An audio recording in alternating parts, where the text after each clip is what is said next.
हमारी वैल्यू एक रुपये पैसे की जैसा ही होता है। जैसे कि एक एग्जांपल से मैं समझा सकता हूँ कि मान ले जाए कि आपके पॉकेट में 10 रुपये की नोट है, तो उस 10 रुपये की नोट से आप मात्र 10 रुपये तक की सामान खरीद सकते हैं, उससे ज़्यादा की सामान नहीं खरीद सकते, क्योंकि आप जो 10 रुपये की जो वैल्यू होती है उसी वैल्यू के बराबर आप सामान खरीद सकते हैं। उसी टाइप से अगर किसी के पास 50,000 रुपये पड़े हुए हैं तो 50,000 रुपये तक की वैल्यू की वो सामान खरीद सकता है, उससे ज़्यादा का वो सामान नहीं खरीद सकता।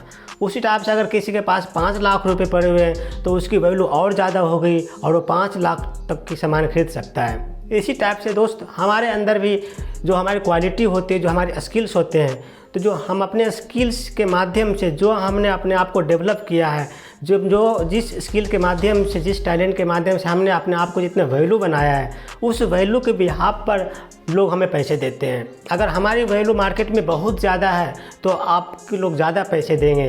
अगर आपकी वैल्यू बहुत कम है, लोअर है, तो इसका मतलब है कि आपको अपने ऊपर ज़्यादा काम करने की ज़रूरत है। अगर जब तक आप अपने ऊपर काम नहीं करेंगे, आप अपने वैल्यू नहीं बढ़ाएंगे, लोगों से सिर्फ एक्सपेक्टेशन रखेंगे कि मुझे लोग ज़्यादा पैसा दे, तो ये पॉसिबल नहीं है।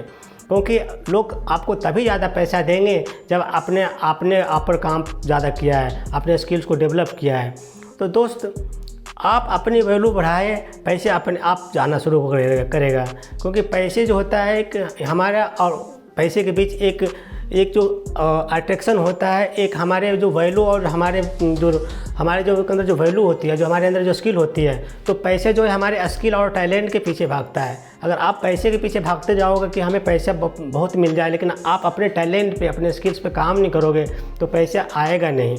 इसलिए अगर आप पैसे को चाहते हैं कि पैसा आपके पीछे भागे, तो आप अपने स्किल्स पे काम करना शुरू करें, लोगों के प्रति अपनी वैल्यू बढ़ाना शुरू करेंगे। जब लोगों के प्रति आपकी वैल्यू ज़्यादा बढ़ जाएंगे, आपके ऊपर ज़्यादा ट्रस्ट हो जाएंगे, तो ऑटोमेटिक काम आपके पास आएगा।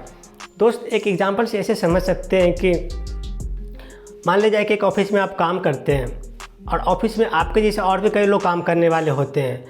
तो जितने लोग होते हैं सबकी ऑफिस में एक अलग अलग टाइप की वैल्यू होती है, सबकी अपनी एक वैल्यू होती है, और उस वैल्यू के बिहाफ पर उसकी सैलरी और उसकी जो इंक्रीमेंट होते हैं उसको ऊपर डिपेंड करता है, उसके परफॉर्मेंस पे डिपेंड करता है।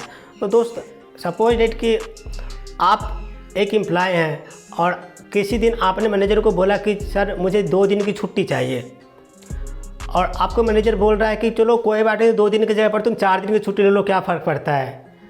इसका मतलब है कि आप जो काम कर रहे हैं ऑफिस में, जिस भी काम कर रहे हैं, जो भी प्रोजेक्ट में काम कर रहे हैं, उसमें आपकी वैल्यू निगलेक्ट है। मतलब आप अपने वैल्यू, जो इतना वैल्यू उसको मिलना चाहिए था प्रोजेक्ट को, मैनेजर को, उतना वैल्यू आप नहीं दे पा रहे हैं।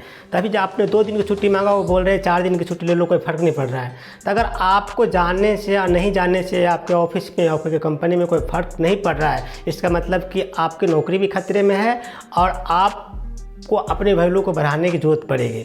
लेकिन इसका उल्टा है कि अगर आपने अपने मैनेजर से बोला कि सर मुझे 2 दिन की छुट्टी चाहिए, लेकिन मैनेजर बोला कि नहीं, आपकी बिना तो मेरे बहुत सारे काम को नुकसान हो जाएगा, आप 2 दिन की छुट्टी लोगे तो हमारे प्रोजेक्ट का क्या होगा, हमारे कंपनी का क्या होगा, हमारे क्लाइंट को क्या होगा, बहुत सारे आपके ऊपर डिपेंडेंसी है। तो उस केस में मैनेजर बोल रहा है कि नहीं, आपको 2 दिन की छुट्टी नहीं, आपको मुश्किल से 1 दिन की छुट्टी मिलेगी, क्योंकि आपका डिपेंडेंसी बहुत ज़्यादा है और आप नहीं रहोगे तो हमारा काम का नुकसान होगा। इसका मतलब है कि आपने अपनी वैल्यू को उस प्रोजेक्ट में, अपनी कंपनी में बहुत ज़्यादा हाई बना रखा है। तो आप अपने वैल्यू को अगर ज़्यादा हाई बना रखा है, ज़्यादा इम्पोर्टेंट बना रखा है, तो उस केस में आपकी सैलरी भी ज़्यादा बढ़ जाएगी। क्योंकि अगर आपके ऊपर डिपेंडेंसी ज़्यादा है, आपके ऊपर मैनेजर, कंपनी का डिपेंडेंसी ज़्यादा है, इसका मतलब आपकी वैल्यू बिल्कुल ज़्यादा है, और उस केस में आप ज़्यादा अगर सैलरी ज़्यादा भी मांगोगे तो आपको वो हंस कर देंगे। तो इस एग्जांपल से मैं आपको ये समझा रहा था कि वैल्यू क्या होती है, हम अपने लाइफ में वैल्यू क्या होती है। वैल्यू के माध्यम से हमारे सैलरी डिपेंड करता है, हमारे परफॉर्मेंस डिपेंड करता है, हमारे जो इनकम है वो भी डिपेंड करता है। तो अगर आप अपने इनकम को बढ़ाना चाहते हैं, सैलरी को बढ़ाना चाहते हैं, तो आप सैलरी के पीछे ना जा कर के अपने स्किल्स पे काम करना शुरू करें, अपने टैलेंट पर काम करना शुरू करें, सैलरी ऑटोमेटिक बढ़ जाएगी।